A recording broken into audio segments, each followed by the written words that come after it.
NBL Now coming your way on this Tuesday as we roll on toward the NBL playoffs and the semi-finals, which is so exciting, coming off a wild weekend of basketball. Once again, Joel Peterson and the most enthusiastic man in the NBL this side of Josh King, Brad Rosen, is with you. G'day, Brad. Wow, to be put in the same sentence as him. That's awesome. I love it, JP. Thank you. Equally parts awesome and concerning, depending on which way you put it, I think. True. He's had a good weekend, though, Josh King. We'll get to that soon. We're coming, of course, not too long after the big news in the last 24 hours, which is that Justin Schueller has been let go by the Brisbane Bullets, parted ways, whatever you want to call it. They will not be going off ahead with him as their coach in the NBL 26 season. They announced that yesterday. Mel Watts said, this is a crucial decision for the club, and we're committed to ensuring we have the best direction in place to drive our team forward and deliver a strong and competitive season. Has that caught you by surprise, Brad?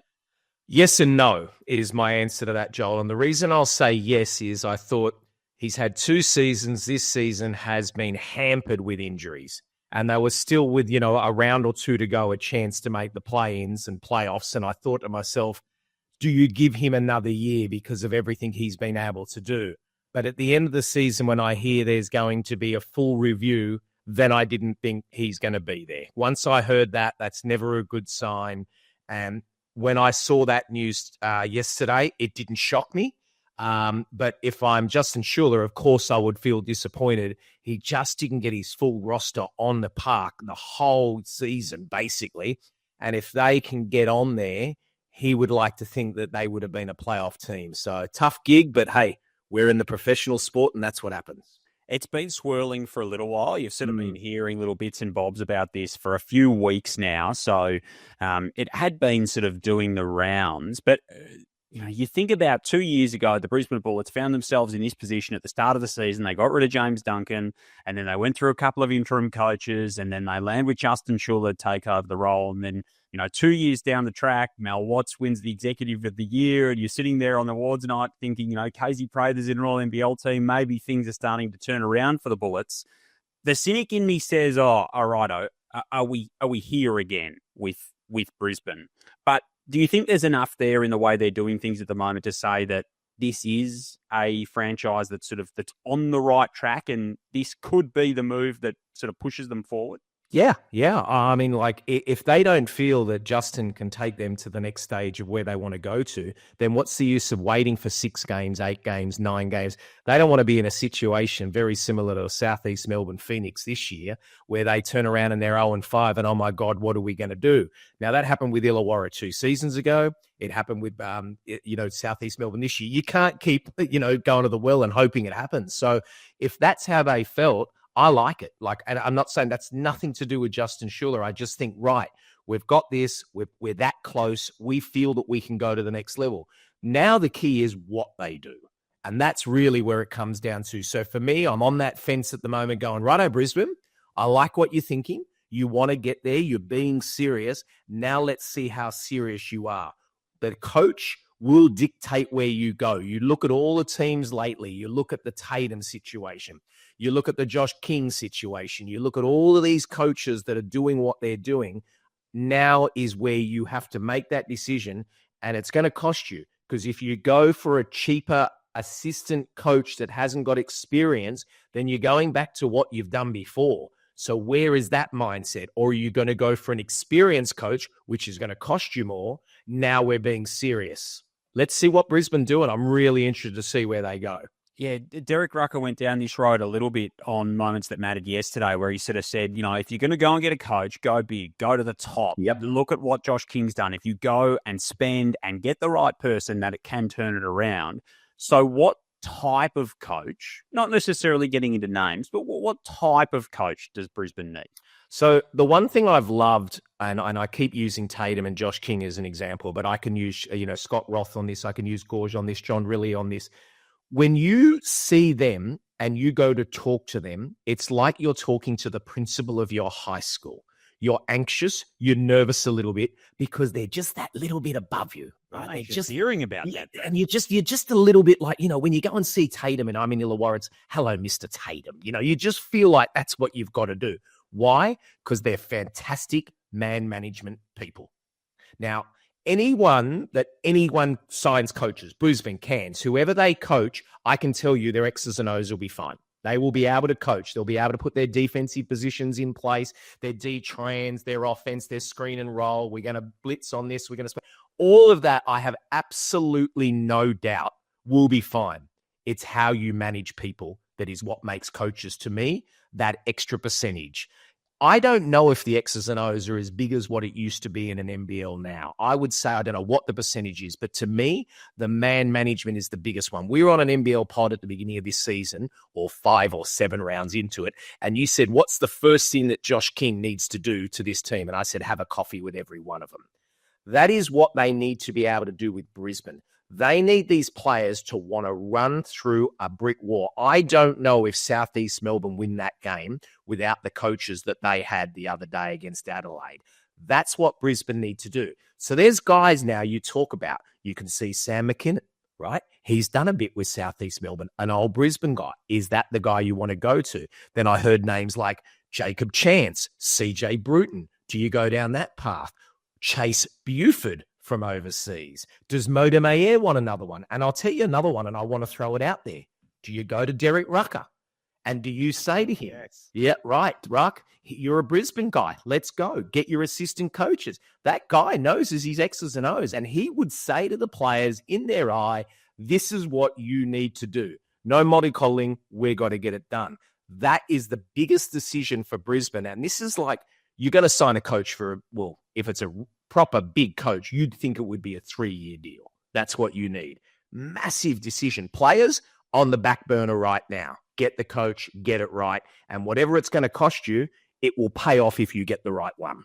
I like it, Brad. There's a little bit to unpack there, of course. That'll unfold at nbl.com.au via the MDL app, all the news on that Brisbane situation as we go. And, gee, there's some very interesting names that we've thrown up into the mix as part of that Brisbane coaching search.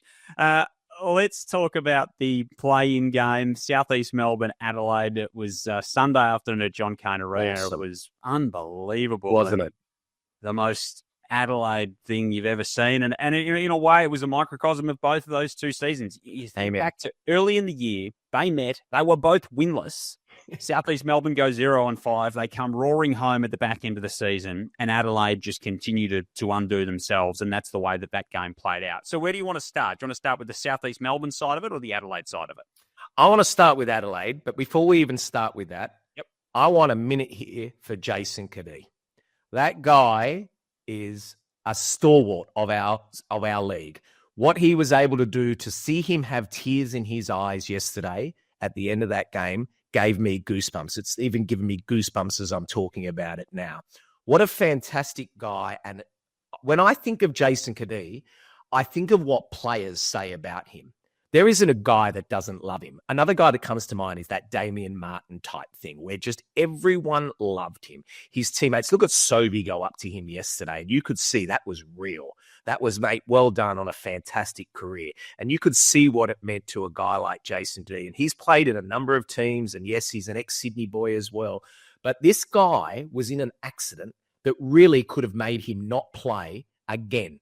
He could have not played. It was a massive accident in Sydney, may never have played basketball again.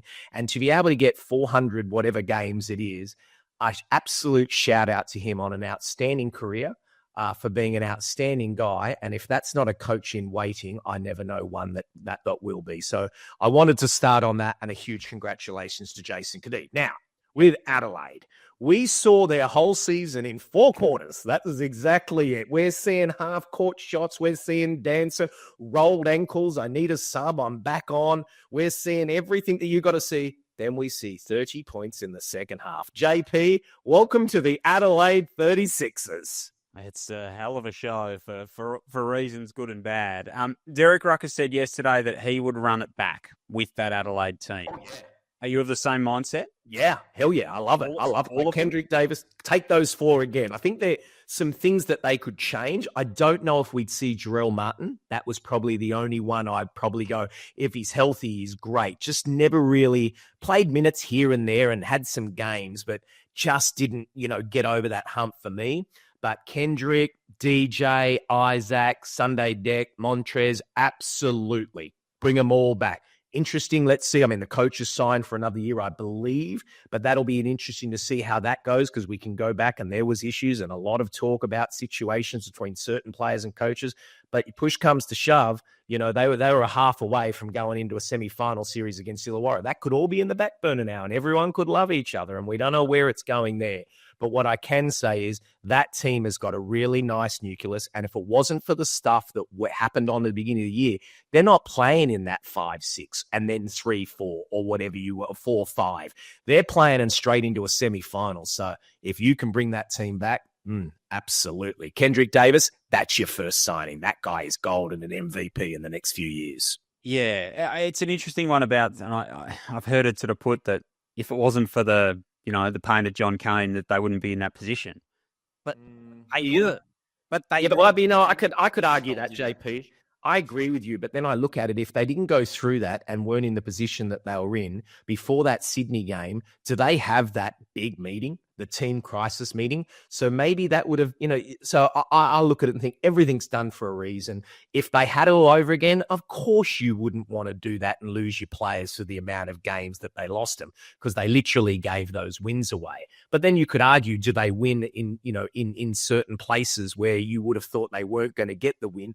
Maybe it just seems like a team that needs, you need to start 0-10. You don't want that, obviously, but let's just make every game a playoff game, and then they run home. And they just came up and they had that game won yesterday. Sorry, on Sunday, and they had it won perfectly. But South East Melbourne, take nothing away from them. They did a good job. Yeah, and I think recruiting the leadership void from Jason Cadee is going to be a key consideration. That's a big loss. Yeah, he's not only what it will be on the court, and again he showed how good he was yesterday, but off the court will be massive, and that's something that you just can't replace that really easily. We'll have the opportunity to speak about South East Melbourne more going forward, of course, because they're going to be there in a semi-final series against Illawarra. But how far can this team go? Look, the first thing is what's going to happen with Derek Walton Jr. Now, I listened to the presser and I heard Coach say, look, we'll get an update on him during the week. That makes me nervous. Like, if he comes in, where does that fit in? Because the team's really rolling. But how can you sit out a quality import like that is a former MVP of a championship series, right? So you've got to find minutes for him, but who do you give that to? Like, where does that go? Do you sit Sobey more minutes? Do you sit Ben Air? The guy just scored 17 points, right? You look at all these players and go, well, where does all this come from? Owen Foxwell, the guy's a demon the way he's playing. And so it's a really difficult decision that the coach is going to have to make. But if you can get him on the court, you would. Can they be Illawarra? In my personal opinion, no. I don't think they can in a 3-game series. And I think Illawarra have been the form team and they will be ready come next Friday when they have to be playing in that 3-game series. But look, Matt Hurt is an all-NBL first team, top 3 players league. If they can get around him and play, absolutely they can win. But I don't think they can win it over a 3-game series. Very quickly, where do you see the big advantage Illawarra has over the Phoenix? Pace.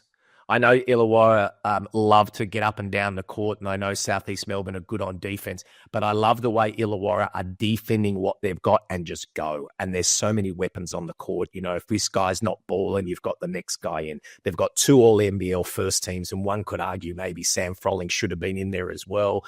You've then got Hung Jung Lee, Blanchfield playing brilliantly, Dave O'Hickey, Darius Days will be back. These got Lockie Olbrich. These guys are really, really good. So I just think the depth will be too much. And we did see a little bit, and we can't take that away. South East Melbourne Phoenix have the tendency to turn off sometimes, and they play that quick fire 3-point shots. If they're going to do that against Illawarra, they won't be let back in the game, because that halftime wouldn't have been 20, it would have been 30. And that's a much tougher situation to come back, because Illawarra can easily put 30-35 on you in a quarter if you're going to do that.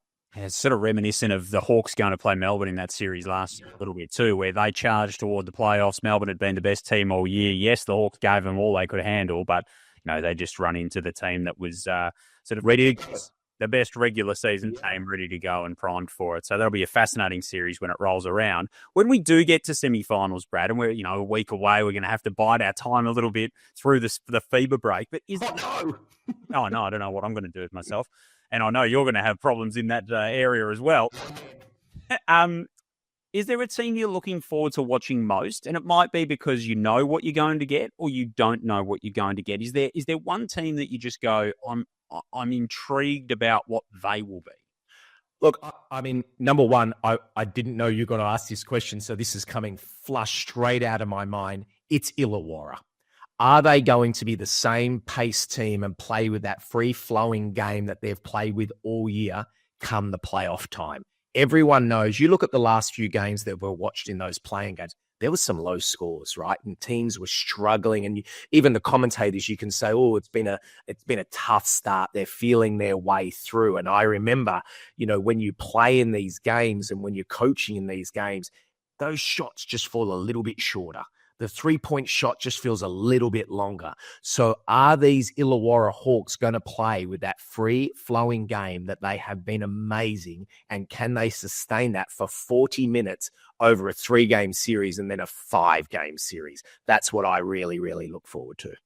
So it's going to be an intriguing little run in. Of course, we've got the Boomers games in between now and then. I don't think we've seen a squad for that. We know when they're on. We know who they're playing. We don't necessarily know who is playing, but I think there'd be a few nervous coaches that'd just be, whether you're John Riley with Ethan Almanza playing for Spain, you just want players to come back healthy.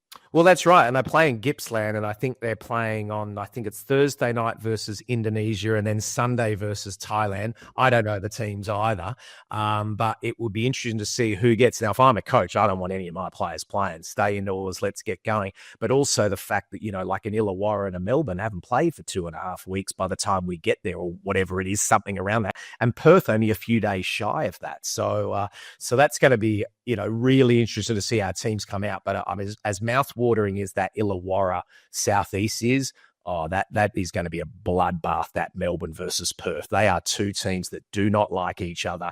Both crowds are going to be so into this. Back at RAC Arena, back at Melbourne. It's just going to be phenomenal, and cannot wait to see John Cain Arena packed. And, 10,000, 13,000, everyone's screaming at everyone.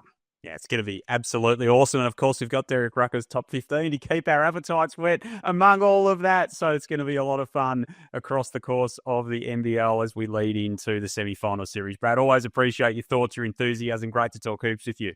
I'm scared to hang up, JP, because now I've got to wait another 9 days before the game. Thanks, mate. I'm really excited.